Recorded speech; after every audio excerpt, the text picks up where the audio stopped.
Não podemos perder a oportunidade, estamos diante do professor Antônio Delfim Neto, a primeira entrevista de sábado do ano, e conversarmos alguma coisa sobre as teorias econômicas, que não ficam muito claras para o leigo, né?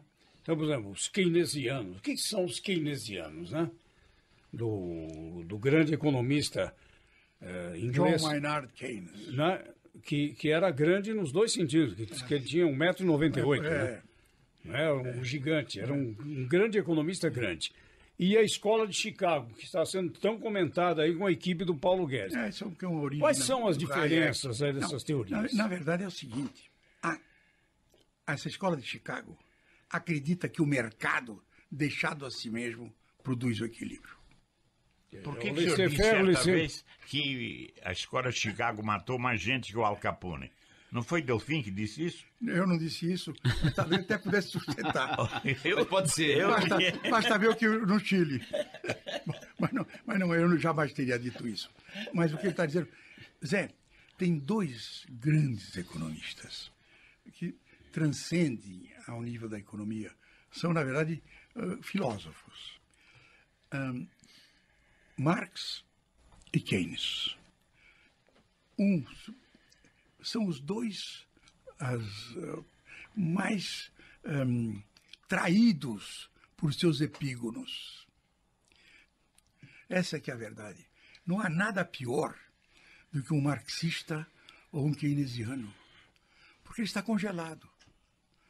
Quem, na verdade, estão transformando isso em igrejas de uma religião, que no caso aqui, poliárquica. Então, o que acontece? Esse negócio, a economia não é uma ciência. A economia é uma disciplina. Ela trata com um negócio que é muito sério, que é o homem. O homem é um bicho complicadíssimo. Na verdade, o homem não é o átomo na física. O homem é um átomo que pensa, que reage, que briga e, pior, que vota. Então, o que acontece? Há uma disputa sobre princípios, mas ninguém disputa que o equilíbrio fiscal é absolutamente necessário para todos os outros equilíbrios. Mesmo nem o mais heterodoxo dos economistas diria para você, não podemos fazer uma dívida que cresça a vida inteira, porque não vai ter problema. Nada. Falar em pragmatismo responsável não é uma redundância, não é um pleonasmo. Se não é responsável, nem é pragmatismo. É lógico, é claro. Então, pragmatismo responsável é uma expressão que foi usada por o nosso ministro, Azeredo, no momento em que ele estava querendo se libertar, inclusive, de um peso um pouco maior que os Estados Unidos estavam exercendo, que foi no governo Geisel, na verdade. Então, me parece o seguinte... Nós temos que levar isso a sério, porque não adianta nós contarmos que vamos viver sem nos ligarmos ao exterior. Não tem como. Agora, isso não significa a abertura irrestrita, nem unilateral, como eu vejo proposta por algumas pessoas, porque basta a destruição que já causaram. É preciso abrir, não há a menor dúvida, é preciso abrir com um grande programa de exportação. Outro dia vi... Eu acho que quem começou isso aí, infelizmente não pôde nem completar, né, por tantas besteiras que fez, foi o presidente Collor. Sem dúvida. Ele mostrou a abertura do Brasil ao mundo, né? Mas o que é inconsequente. As carroças, né, que ele falava. Inconsequente, quer dizer, porque, na verdade, você precisa o quê? Restabelecer as condições isonômicas que foram triadas do produtor brasileiro. Você veja uma coisa, nas exportações brasileiras, você está impedido de descontar os impostos que você paga internamente.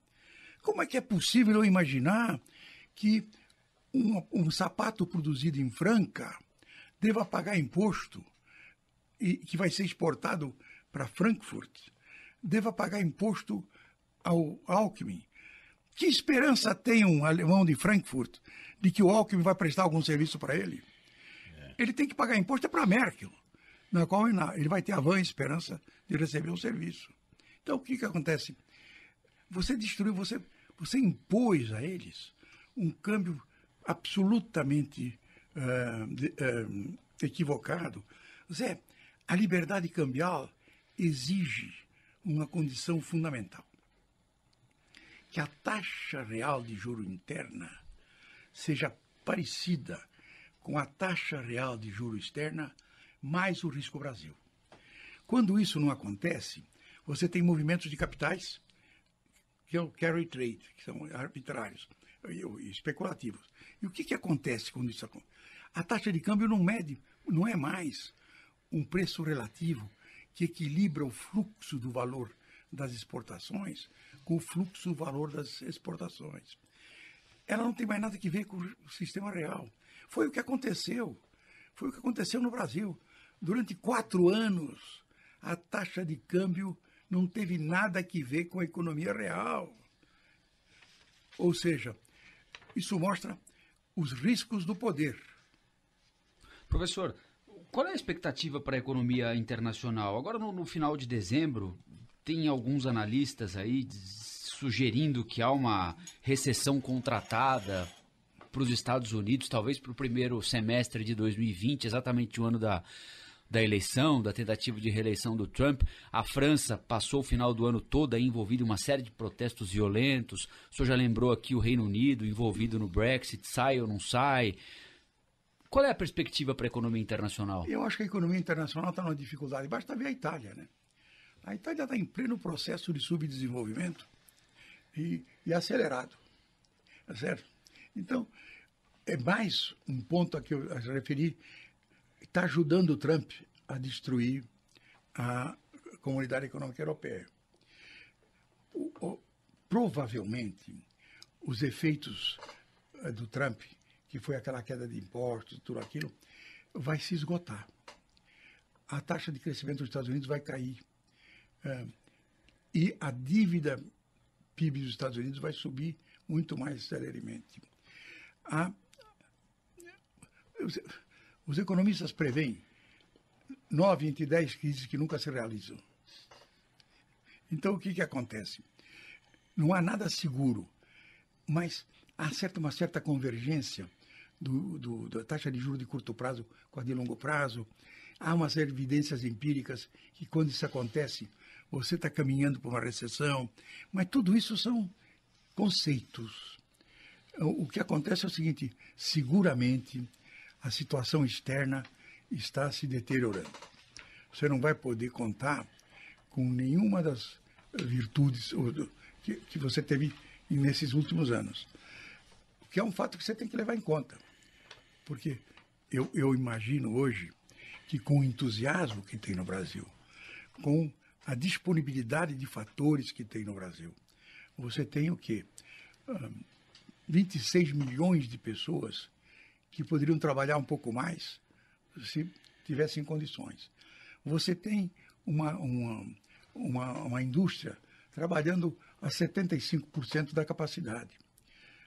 Com algum entusiasmo, você poderia ter o crescimento de 3% que está sendo projetado. Não é pelo sistema financeiro, não é pelo mercado, é pela economia real. É por aquelas pessoas que produzem parafuso, é pelo sujeito que faz prédio, pelo sujeito que está disposto a se meter numa PPI para investir numa obra do governo. Se isso acontecer, Rafael, muda a perspectiva completamente, porque você caminhará muito mais rapidamente para o equilíbrio fiscal. E aí eu acho que as coisas encontram outro caminho. O drama nosso é você perder 2019.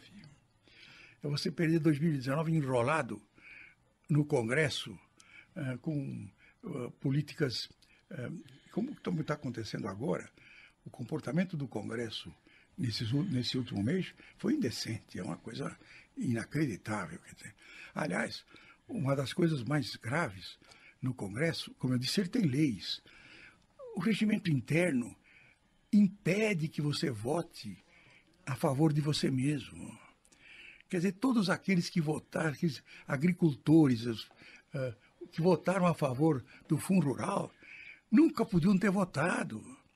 Todos aqueles senhores que votaram o Refis e que deviam, o presidente devia 120 milhões, nunca podiam ter votado. Porque se realmente a presidência do Congresso estivesse funcionando, ele impedia aquele voto, ele só pode votar abstenção. É isso. Rafael, o problema do Brasil é que nós estamos sempre tangenciando a lei. E sempre aumentando o espaço de quem tem desejo de poder. É isso que mostra toda essa confusão que nós estamos vivendo. Eu acho que está certo o Toffoli quando diz, meus senhores, agora eleito o presidente, vamos fazer um concílio ecumênico. Vamos sentar na mesa o presidente da República, que é o único que é eleito pela maioria, diretamente. Ele tem o poder, realmente. O judiciário é escolhido pela política. Tá certo? Então, o que acontece? Vamos sentar na mesa e vamos dizer o seguinte, todo mundo vai voltar a obedecer a Constituição. Se todo mundo obedecesse à Constituição, nós íamos ter uma melhoria dramática na administração do país. Porque o que é hoje? Hoje é uma disputa de poder.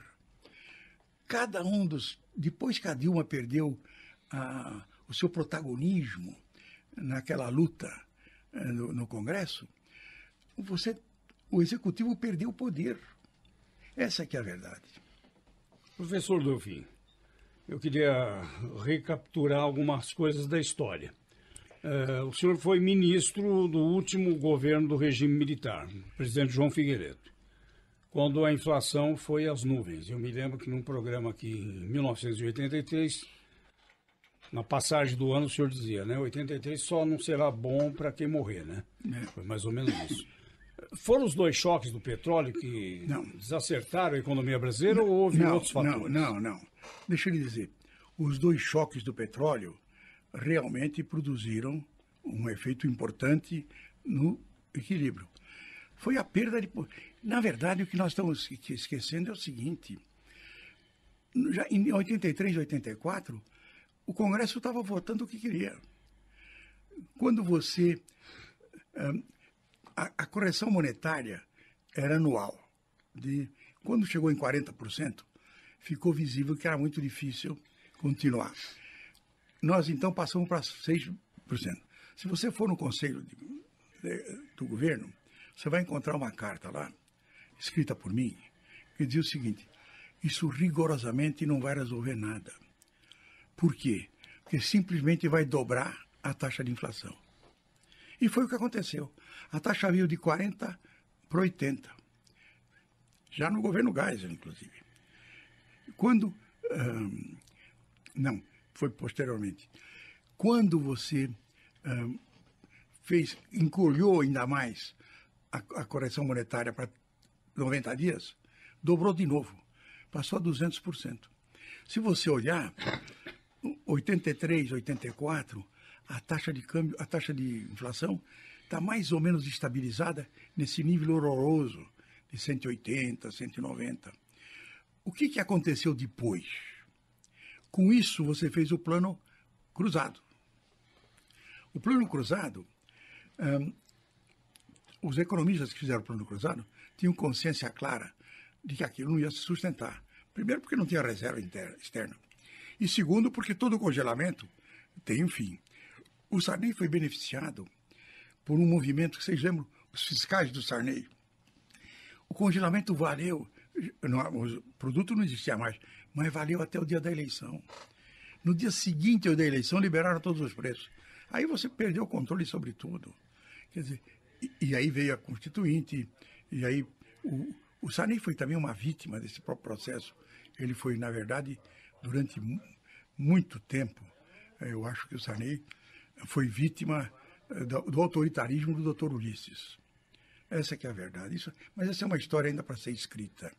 Como há outras coisas ainda que... O senhor acha que o Dr. Ulisses não administrou bem o fato dele não ter querido assumir o poder? Porque ele podia, né? Na ausência do Tancredo, ele podia assumir como presidente da Câmara, né? Ele poderia. Provavelmente ele era o sucessor natural. Essa que é a verdade. Tá certo? E ele ficou ressentido com isso? Mas aí o general Leônidas era mais forte que ele. Professor, por que é que até... Porque teria que... Na verdade, o Sarney tinha sido eleito. Vamos pensar. O Sarney era o sucessor natural do Tancredo. O segundo sucessor natural era o Ulisses. A ideia do Ulisses era um pouco marota, porque, na verdade, era a seguinte: a morte do Tancredo é a morte do Sarney. Então chegou minha vez. E ele passa para a eternidade como que votava absoluto desprezo pelas galas do poder. O Ulisses passou essa impressão que não quis ser presidente. Não acredito nisso. Deixa eu lhe dizer. Ele interviu muito no governo do Sarney. Essa história, eu acho... O Sarney, na verdade, para defender os seus 5 anos, teve que fazer... Vendeu a alma, né? A alma, é isso mesmo. Agora, há sempre uma certa injustiça. Ele não tinha mais instrumentos para administrar o Brasil. Professor, para terminar da minha parte, por que é que até quem é contra a privatização é a favor de privatizar a área de refino da Petrobras? Não, o refino da Petrobras eu acho que deve ser privatizado. Tudo da Petrobras, com exceção da exploração, é passível de privatização. Eu acho que é inútil uma luta para privatizar a exploração. Não temos um bom regime de concessão, temos uma empresa eficiente. A Petrobras foi roubada. A Petrobras foi, na verdade, saqueada. Então, não tem nada que ver. O grosso do funcionalismo da Petrobras é absolutamente correto e competente. A Petrobras se comportou bem enquanto não foi saqueada pelo próprio governo. Agora, a luta contra a privatização é uma luta realmente do funcionário público. Porque, na verdade, o que o funcionário público está esperando? Aumento de salário e aposentadoria. É isso. E os políticos querem ter os cargos para poder Não, distribuir. enquanto... Você veja, tinha sido aprovada uma excelente lei para impedir que os políticos pudessem entrar nas agências. Agora mesmo, a Câmara aprovou uma coisa, espero que o Temer vete, porque é uma indecência. Quem é que está fazendo pressão? Foram os não reeleitos.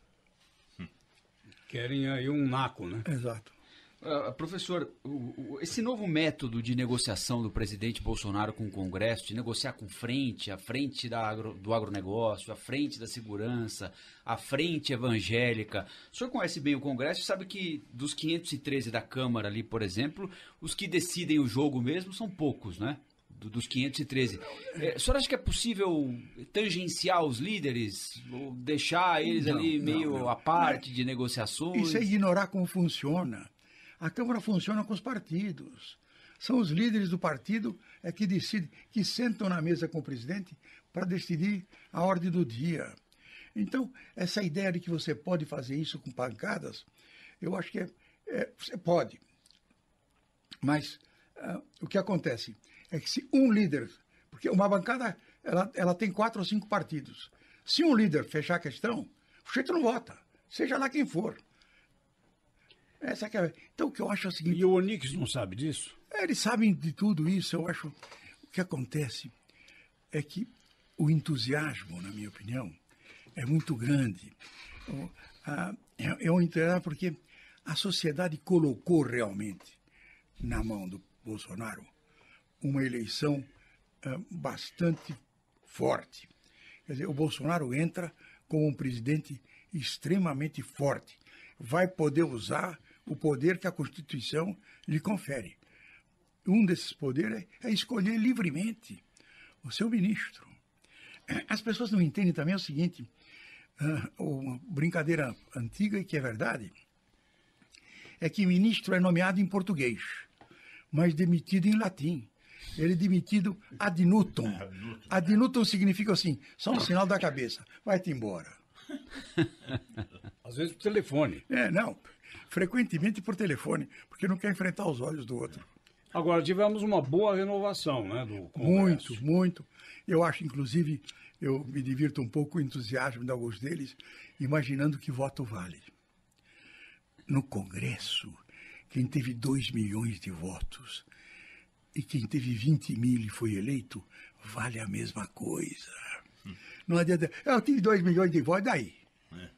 Você só tem um voto aqui, doutor. Lá no plenário não tem 2 milhões de votos, né? No plenário. É 1 para 1. Não, veja que o Rodrigo Maia teve o quê? 79 mil votos? É um mínimo perto dos campeões de votos, né? Mas o Rodrigo, por exemplo, mostrou que tem uma enorme habilidade. É a diferença entre o político que é capaz de catar voto e aquele que é capaz de fazer o tricô, com 4 agulhas. E o senhor acha que ele é forte candidato a continuar? Eu acho que ele é um candidato muito viável. E no Senado, o Renan? No Senado, provavelmente o Renan, porque... Provavelmente. Não tendo o Sarney, é o Renan, né? Não, o que eu digo é o seguinte, mas, de novo, a gente ignora o fato, eles são o restinho da política, que eu vou repetir, que como o Sarney, sabem fazer tricô com 4 agulhas. Mas ele foi o único que sobrou, né? Não, mas porque ele teve uma intuição furibunda. Quer dizer, quando ele percebeu que o seu partido tinha embarcado numa furada, procurou o Lula. E o filho dele fez uma excelente administração. Não vamos deixar isso de lado. Se o filho dele não tivesse feito uma boa administração, acho que nem o Lula teria salvo ele. Mas aqui a gente tem que fazer justiça. É como coisas como o Jucá. O Jucá vai fazer uma falta enorme. Uma falta enorme. O Jucá é um outro, tricoteiro de 4 agulhas. Foi líder de todos os governos.